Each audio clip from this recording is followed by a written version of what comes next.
Moi, c'est Félix Burke, athlète en vélo de montagne pour Rocky Mountain.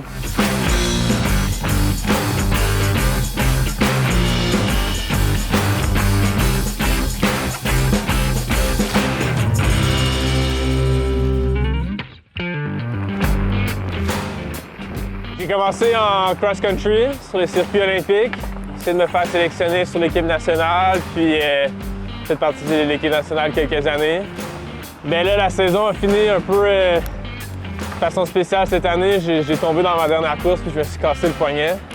Fait que là, ça a été un 6 semaines immobilisé.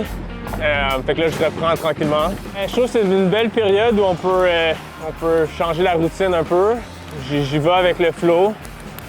J'essaie des nouvelles choses. Je le prends un peu comme une occasion pour faire des différents types de rides ou des différents types de sports aussi qui gardent la forme mais qui ne sont pas nécessairement du vélo. Puis là, bientôt, je recommence des entraînements plus spécifiques sur le vélo.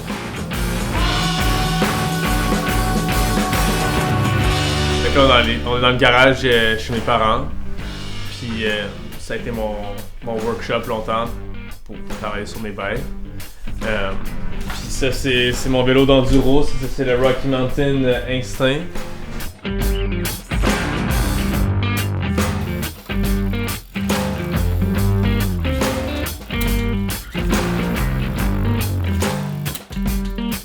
Mes parents ont un gros rôle, c'est sûr. Mon père, surtout parce que c'est avec lui que j'ai commencé à faire du vélo dans les sentiers.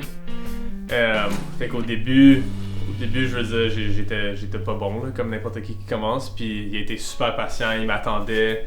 Même dans les débuts, autour que j'avais 12-13 ans, je commençais à faire des compétitions locales.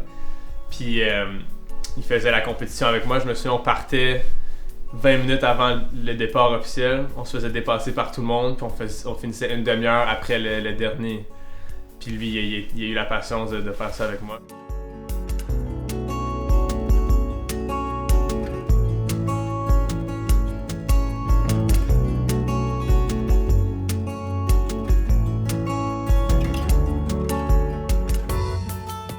Quand Félix a commencé quand on déménageait dans l'Ouest, Félix a déjà commencé de vélo montagne, mais était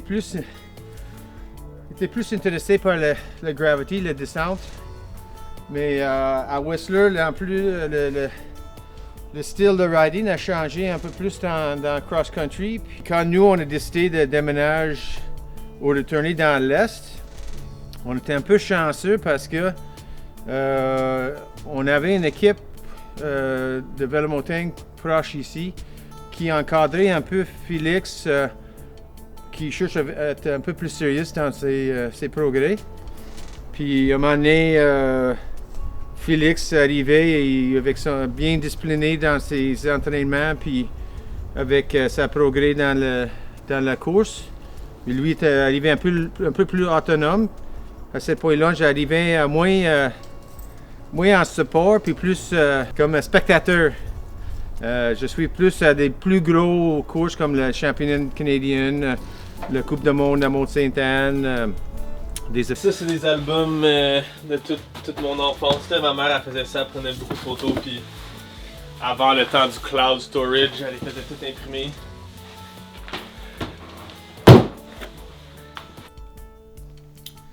You did the Testamental, then you did the Sunshine Coaster. I think the Testamental was the first race outside of Whistler that you did. Yeah, maybe. And it didn't go too well. Crashed on it. No, first year it went well. That was the second year. Oh right, second year you crashed after kilometer 3 or whatever. Mm-hmm. And that was a bad one. Yeah, definitely I finished here. You can see I look pretty. Yeah. So yeah, Sunshine Coaster, the Testamental. That was a tough race, you know. I remember that's when you first started wearing glasses. You had just started wearing glasses. Yeah. So the Sunshine Coaster, that was fun because that was an overnighter. Testamental wasn't an overnighter, but it was a big race too. They were both big races. What, 35K? Out and back. Fait que là, ici, on a les 3 médailles des Jeux du Canada. Or, argent, bronze. Ça, c'est mon maillot de quand j'ai gagné la Coupe Canada overall. I think that was the first kick at the can at enduro bikes. So they put a downhill fork on a cross-country bike and they called it enduro. No dropper post. That was the worst. The dropper post, because I was definitely going over the bars a lot.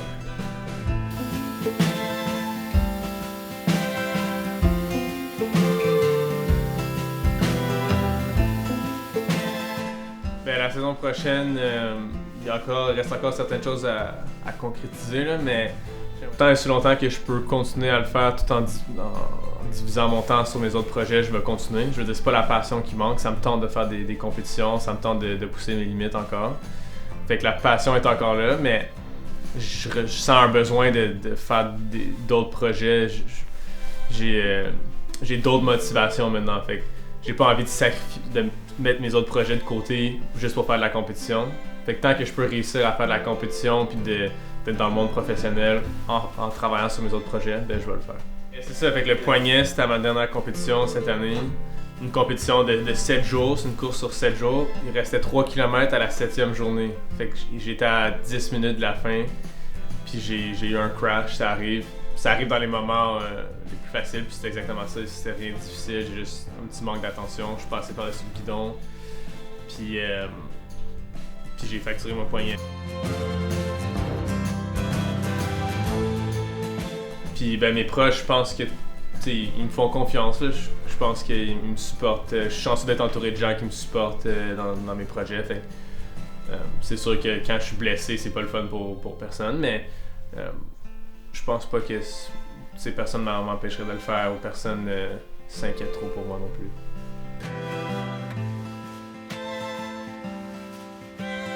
Trail Tribe, concrètement, c'est un camp de vélo de montagne pour les jeunes. C'est sur 3 jours. Puis dans le fond, on appelle ça des camps de vélo de montagne, mais c'est plus un camp aventure. J'ai vraiment du fun avec eux, mais ma motivation interne, c'est de faire une différence pour ces jeunes-là. Je prétendrai pas qu'on est autre chose qu'un camp de vélo de montagne. Fait que moi, ce que j'essaie de faire, c'est leur donner une confiance de prendre leur vélo puis partir tout seul dans les sentiers, puis ça crée un peu un échappatoire pour eux autres à un âge qui peut être assez vulnérable. Je veux dire, des fois tu te cherches, je pense aux jeunes ados dans le camp, c'est pas des moments qui sont faciles nécessairement pour eux dans leur vie, puis de pouvoir partir en vélo de montagne, je pense que ça leur donne une confiance d'être eux-mêmes, puis d'avoir du fun tout seul sans essayer de gagner quelconque concours de popularité. Fait que je leur donne ça, j'essaie de faire une différence à ce niveau-là. Puis en termes de la culture, ben, je pense que ça aussi c'est super important. Je veux amener plus de vélos de montagne à Tremblant, introduire le plus de gens possible. Moi, je suis un passionné du sport. Fait que maintenant, Trail Tribe, c'est assez gros qu'on a une voix amplifiée. On peut utiliser Trail Tribe comme levier pour changer la culture du vélo de montagne un peu à Tremblant.